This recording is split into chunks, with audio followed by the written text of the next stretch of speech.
Les objets qu'on retrouve du passé, ce sont de vraies capsules temporelles, remplies d'histoire. Le problème, c'est qu'ils ne parlent pas. Alors comment on fait pour déchiffrer leurs secrets après des siècles de science? Eh bien c'est là que la science entre en jeu et transforme les archéologues en véritables détectives. La vraie question, c'est ça. Comment est-ce qu'on arrive à lire les messages qui sont gravés dans la matière même? C'est ce qu'on va découvrir ensemble. On va suivre un objet, pas à pas, depuis le moment où il sort de terre jusqu'à sa place bien méritée dans un musée. Alors, voici notre parcours. On va commencer sur le terrain avec la découverte. Ensuite, direction le laboratoire pour décortiquer la chimie des objets.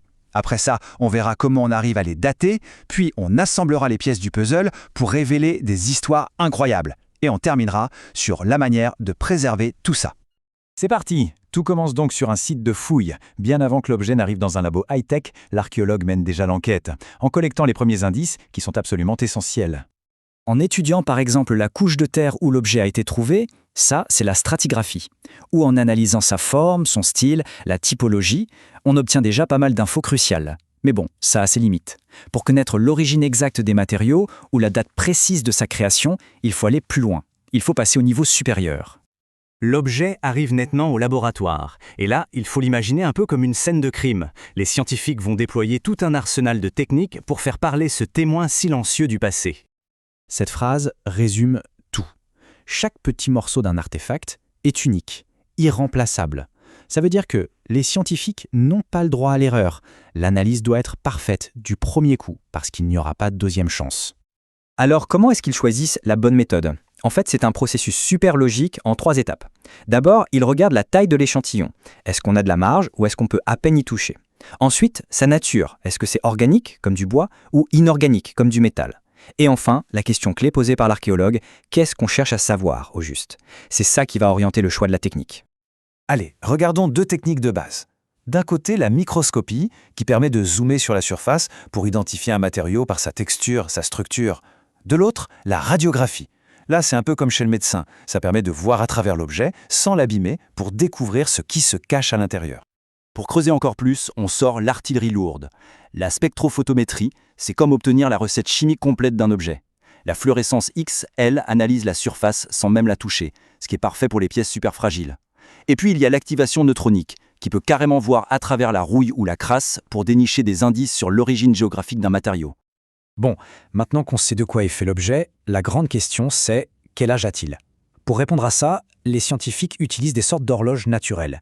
L'idée, c'est que certains éléments radioactifs se désintègrent à un rythme parfaitement régulier et prévisible.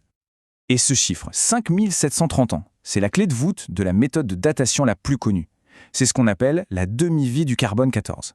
En gros, ça veut dire que tous les 5730 ans, la moitié du carbone 14 qu'il y avait dans un organisme mort a disparu. Le principe est en fait assez simple.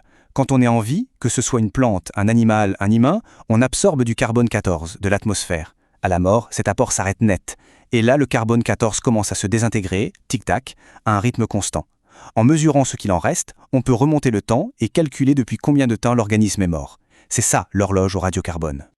Mais attention, le carbone 14, ça ne marche que pour les matières organiques et sur une période qui ne dépasse pas environ 70 000 ans. Pour les roches volcaniques, qui sont beaucoup plus anciennes, on utilise une autre horloge, le potassium-argon, qui se compte en millions, voire en milliards d'années.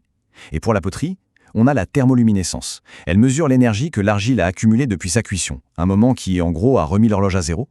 C'est maintenant que ça devient vraiment passionnant. Toutes ces données brutes, tous ces chiffres, eh bien, ils se transforment en histoire, des récits qu'on pensait perdus pour toujours. Prenez le fameux poignard de Toutankhamon. Sa qualité était tellement exceptionnelle que ça a intrigué les chercheurs pendant des années. L'analyse a fini par révéler une teneur en nickel très particulière, typique du fer météoritique. Ce poignard n'a pas été fait avec du minerai terrestre, mais avec du métal tombé du ciel. Une arme littéralement divine pour un pharaon. Incroyable, non?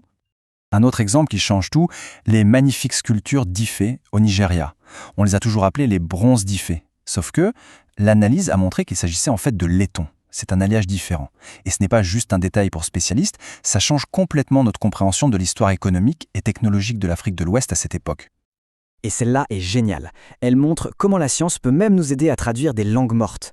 Dans une tombe égyptienne, des jarres portaient une inscription, le mot Seret. Personne ne savait ce que ça voulait dire. On a donc fait une analyse chimique des résidus au fond des jarres, et on a identifié du fromage. Le mystère était résolu. Seret, ça voulait dire fromage. Un mot a été ressuscité grâce à la chimie. La science, c'est aussi un redoutable détecteur de mensonges. Un faussaire peut avoir un talent fou pour imiter un style, mais tromper la chimie, c'est beaucoup, beaucoup plus difficile.